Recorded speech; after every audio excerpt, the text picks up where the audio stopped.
Alright, all we're doing today is chronoing all different rounds. I'm curious how does velocity going to change from the Excalibur semi-automatic to a Smith & Wesson 929, which is a revolver. I'm assuming the velocity is going to be higher in the revolver since we don't have a slide that absorbs the energy, and it's a longer barrel. So let's test it out. Let's see. Okay, first up is going to be my standard load. These are 145 grain Acme bullets over 4 grains of CFE. Same load I shot at the competition. That's my go-to load as of right now. Alright, let's do a couple of rounds out of Excalibur. 918, 925, 947. Same load, Smith & Wesson 929.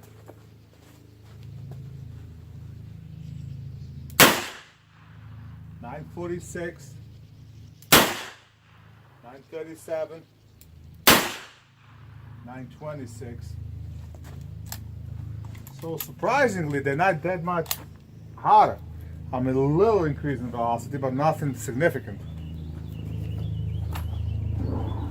That's a 145 with a 4 grain of CFE gives me just around 135 power factor out of both guns. For some reason, it felt harder out of the revolver, but I guess it's not. Now let's move up to something different. I have a same bullet, but it's loaded with 3.7 grains of CFE, and I'm not even gonna test it in Excalibur because the 4.0 load works just fine in that, and 135 is a power factor that I like to keep in that gun. But with the revolver, I can go lighter, and I want to see what do I get.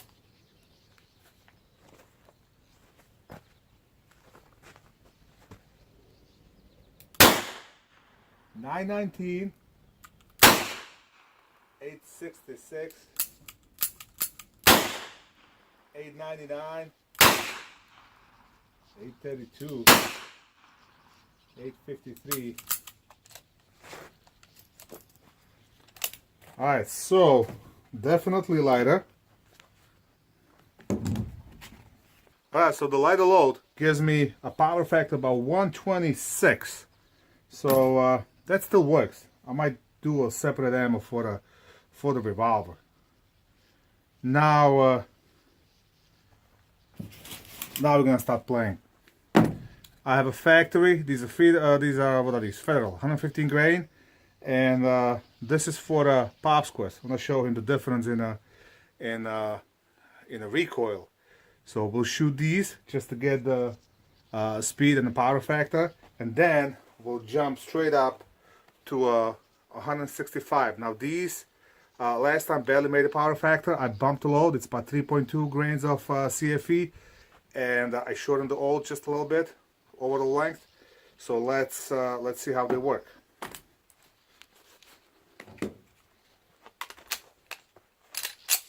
Pops, watch for recoil.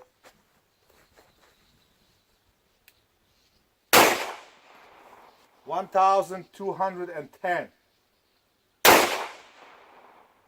1213. 1198. So it gives us average about what, 1200? Let's call it 1200. So 1200 feet per second times 115 grain gives us about 138 power factor. Well above what I like, but I hope you could see that the muzzle rise was a little. Now 165 grain, 809, 799, 820. So let's call it about 810 average. So the 165 grains with the 3.2 grains of CFE gives us power factor of 133. So that's still well above, a little less than the Federal stock bullets, but Federal factory I meant. But you could definitely see a difference in the muzzle rise. All right, so let's since we have the reading, I'm just gonna fire it up just to show you.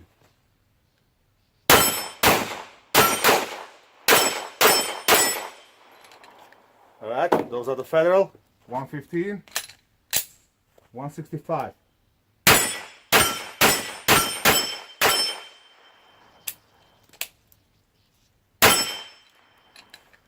All right, so yeah, we had a little thing, but these are the B bullets, the one that didn't pass the cascade. So well, Pops, hopefully you could see the difference in the muzzle rise. You can see the heavier bullets produce less muzzle flip with just about the same power factor. Now, what I'm curious how they feel out of the revolver. Now, these are the original ones. Okay, so these are 3-point CFE, 3-point grains.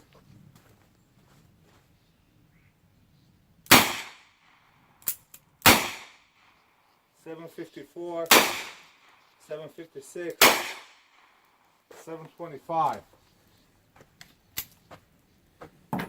So let's call it 730. Now we got a little lighter with a 2.7 CFE.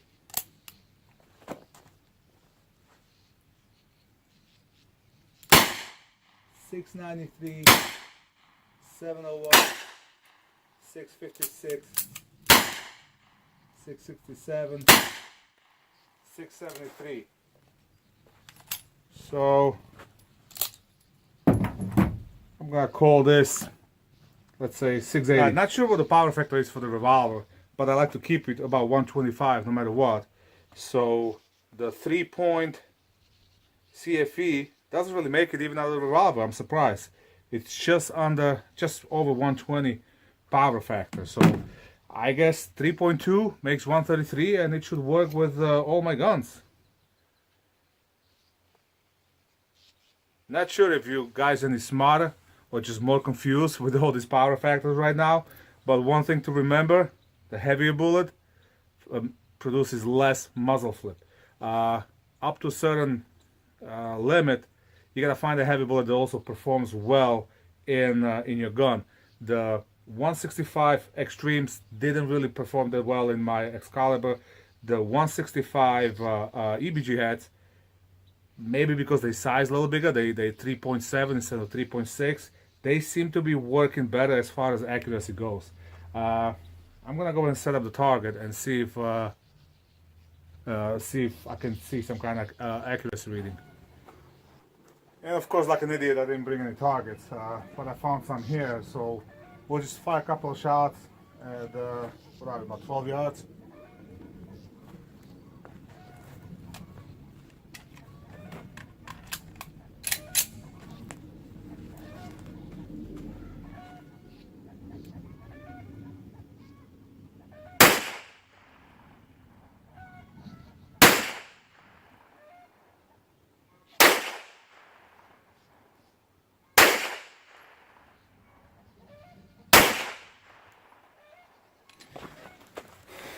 Alright, so right here, this is what I was aiming at.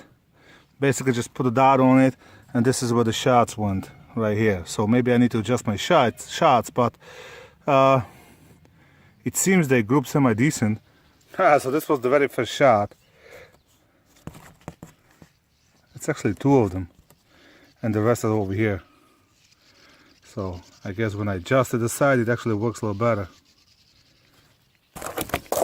Yeah, so what's the verdict? So far I'm liking them, but I haven't fired enough of them to see. I gotta try them out of my Extreme as well, see how they work out of that shorter barrel. But I really like them so far. A little less muzzle flip. The cost is pretty good. These are about $46 shipped for 500. I think it's $236 shipped for 2,600. So it's a little more money than Acme 145s with a discount, but it works out to just about the same. Acme does sell 160s or 165s that are for 38 super, so basically same bullet. I haven't tried those, but I like this blue bullet.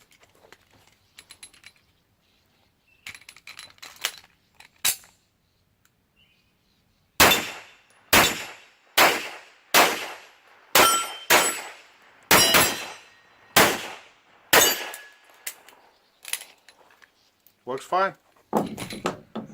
So hopefully you guys learned something. As always, have fun. Keep shooting.